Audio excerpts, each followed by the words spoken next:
Selamat siang saudara. Siang hari ini kita akan membahas satu pokok bahasan khusus untuk kepelatihan olahraga dayung, dan bahasan kita pada siang hari ini adalah tentang pemanduan bakat atau talent identification. Ya, tujuan dari program pemanduan bakat tentunya adalah untuk meningkatkan prestasi olahraga secara optimal. Dan yang kedua, tujuan yang paling penting ini sebetulnya menurut saya yaitu terkait dengan efektivitas dan efisiensi program pembinaan yang dilakukan. Dalam hal ini adalah efektivitas dan efisiensi dari sisi waktu dan biaya. Nah, yang ketiga adalah untuk mendapatkan bibit atlet yang terbaik tentunya. Nah, dalam pembahasan kita di pemanduan bakat ini, kita sebagai ilustrasi, ini yang dilakukan ada di Rumania ya pada tahun 1976 di dalam olahraga dayung.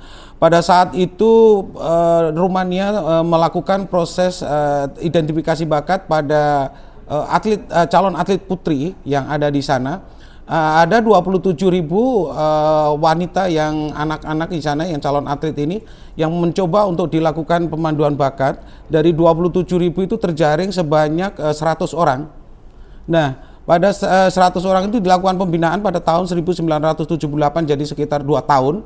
Itu tinggal 25. Dari 25 orang itu diikutkan Olimpiade, dan alhamdulillah pada saat itu di Olimpiade pada tahun 1980 di Moskow di Uni Soviet ya, bisa menghasilkan 1 emas, 2 perak dan 2 perunggu itu dalam 4 tahun pertama. Sedangkan tahun Olimpiade berikutnya yang ada di Los Angeles pada tahun 1984 itu sudah bisa menghasilkan 5 emas dan 1 perak. Artinya dalam 8 tahun itu sudah bisa menghasilkan sekitar 5 emas dari pemanduan proses pemanduan bakat. Dan pada tahun 1988 di Seoul itu sudah bisa menghasilkan medali sebanyak 9 emas dan 1 perak. Ini menunjukkan bahwa identifikasi bakat memang tidak bisa dianggap sebagai sembarang ya. Jadi artinya bahwa identifikasi bakat itu adalah sebuah keharusan. Nah, apa yang dimaksud dengan identifikasi bakat? Yaitu sebuah upaya yang dilakukan secara sistematik untuk mengidentifikasi seseorang yang berpotensi di dalam olahraga tertentu, sehingga orang tersebut ketika dilatih maka akan menghasilkan prestasi yang puncak. Ada perbedaan yang mendasar antara identifikasi bakat dan pengembangan bakat atau pemanduan bakat. Jadi pemanduan bakat atau talent scouting itu sebetulnya adalah merupakan 4 tahapan. Yang pertama adalah talent detection, yaitu deteksi bakat. Yang kedua adalah talent identification atau identifikasi bakat. Sedangkan yang ketiga adalah talent development, dan yang talent selection, yang berikutnya adalah talent development. 4 inilah secara keseluruhan itu dinamakan adalah talent scouting. Nah, ini memiliki perspektif yang berbeda-beda, memiliki satu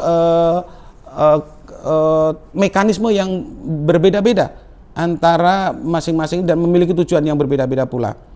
Nah, pengembangan bakat atau talent development itu adalah sebuah upaya yang dilakukan apabila seorang calon atlet itu telah aktif di dalam sebuah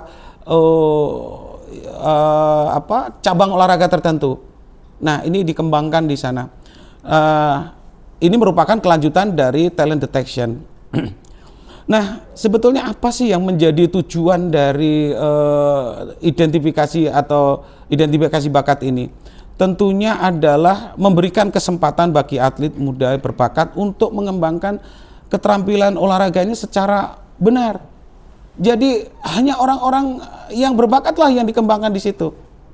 Inilah yang dimaksud dengan talent identification itu. Jadi bukan sembarang anak atau sembarang calon atlet yang dikembangkan. Jadi benar-benar mereka sudah memiliki keberbakatan di situ. Yang kedua, mengarahkan anak-anak atau calon atlet ini untuk menghindari cabang olahraga yang tidak sesuai dengan potensinya.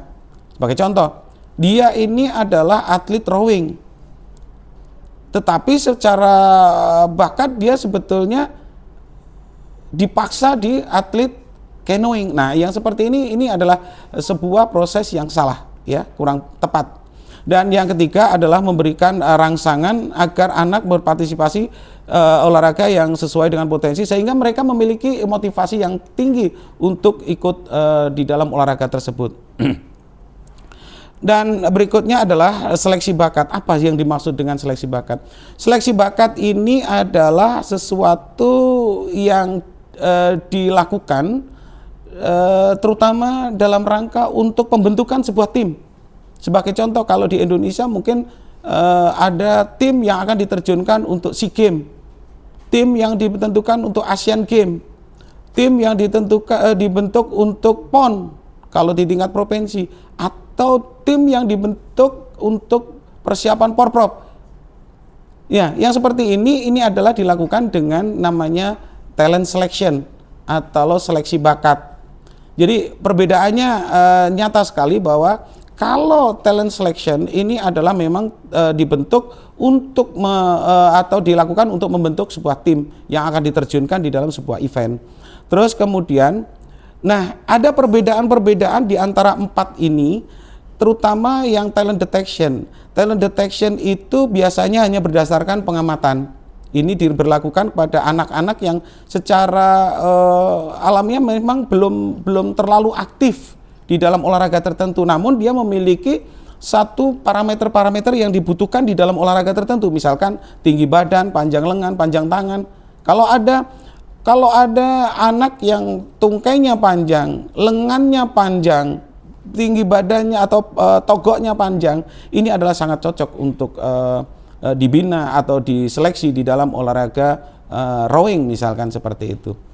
Nah, terus kemudian yang kedua adalah identifikasi bakat. Kalau identifikasi bakat jelas mereka menggunakan parameter dengan tes dan pengukuran, menggunakan kaidah-kaidah tertentu, melakukan tes dan pengukuran baik itu antropometrik, biometrik, dan mungkin fisiologik juga.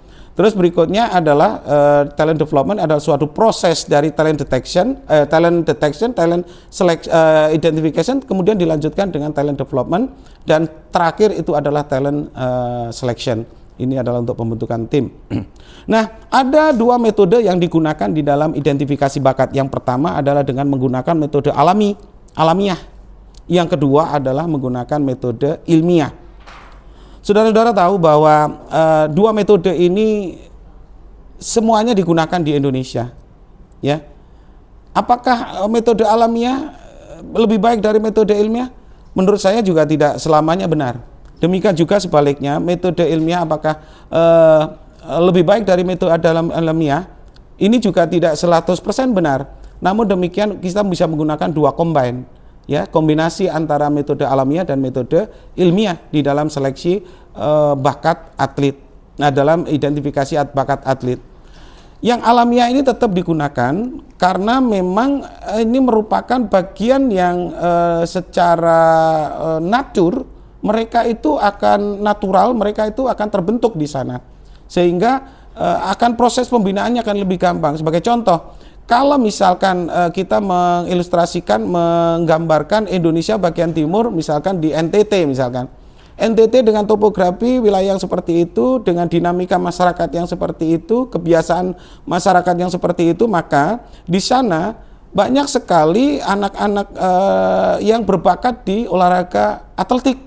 Misalkan seperti itu. Demikian juga sebaliknya di daerah Sulawesi atau mungkin di Maluku dengan kehidupan air yang lebih dominan seperti itu. Demikian juga di Kalimantan, ya. Nah, yang seperti itu maka akan cenderung mudah untuk bisa dibina di dalam olahraga dayung. Nah, seperti itu. Ini memang seleksi alamiah, ya, yang seperti itu. Nah, berikutnya adalah seleksi ilmiah. Nah, seleksi ilmiah ini adalah sebuah proses seleksi yang menggunakan parameter-parameter atau indikator-indikator tertentu, di mana ini dilakukan dengan test and measurement, dengan tes dan pengukuran. Ya, jadi bisa jadi ini akan melibatkan para expert di bidang tes dan pengukuran, khususnya dari kalangan perguruan tinggi keolahragaan. Ini akan sangat ini. Anda sebagai mahasiswa di sini, khususnya di mahasiswa kepelatihan ini nanti akan menjadi expert di dalam tes dan pengukuran dalam hal untuk melakukan seleksi secara atau identifikasi secara ilmiah. Nah, berikutnya adalah kenapa sih kita mesti, mungkin saudara akan mempertanyakan atau mungkin bertanya-tanya, kenapa kita harus melakukan seleksi secara ilmiah? Jadi gini saudara-saudara, jadi kolaborasi antara perguruan tinggi, dalam hal ini expert di bidang keolahragaan, dengan para praktisi di lapangan, para pelatih, dan juga pembina-pembina di tempat-tempat latihan itu, ini kolaborasinya perlu menjadi ditingkatkan dan lebih baik lagi, karena kedua-duanya akan menghasilkan, kolaborasi dari keduanya akan menghasilkan sebuah hasil yang optimal ya. Jadi seperti, kenapa harus melakukan seleksi secara ilmiah? Karena dapat mengurangi waktu yang diperlukan dalam upaya untuk meraih prestasi tinggi, akan measurable, akan lebih terukur dengan parameter-parameter tertentu. Jadi seperti itu. Jadi measurable dan observable, bisa diamati gitu. Jadi seperti itu. Dapat mengeliminir volume kerja, energi dan pemborosan potensi yang dimiliki oleh pelatih. Dengan parameter-parameter tertentu, dengan ukuran-ukuran tertentu, tentu akan didapatkan sebuah calon atlet atau calon atlet yang baik, sehingga akan mengurangi beban kerja, dan juga yang terakhir akan mengurangi beban biaya. Bayangkan saja kalau misalkan anak berbakat itu dilatih 1 bulan sudah memiliki peningkatan yang signifikan, tetapi kalau tidak berbakat maka akan sangat lama dari sisi waktu ya. Jadi inilah kenapa perlunya kita melakukan proses talent identification secara ilmiah. Nah, ada sebuah teori saudara-saudara sekalian. Jadi ada teori yang mengatakan, khususnya dari BOMPA ya. Kita tahu saudara-saudara mahasiswa kepelatihan tentu sangat mengenal bukunya BOMPA ini, Teori and Methodology Coaching ya. Jadi ini sangat-sangat populer di mahasiswa kepelatihan, dan saya rasa hampir semua mahasiswa kepelatihan mengenal buku ini, mengenal BOMPA ya, meskipun tidak langsung ya. Jadi yang pertama untuk dayung, khususnya di rowing, itu yang perlu diukur adalah biometrik, yang kedua adalah biomotorik, dan yang ketiga adalah psikologik ya. Biometrik misalkan, apa yang dilakukan atas pengukuran terhadap biometrik, bisa jadi adalah panjang lengan, tinggi tubuh, terus kemudian panjang tungkai, terus kemudian ini diameter biakromial dari apa ini namanya, bahu dan juga panggul gitu. Jadi itu juga harus diukur.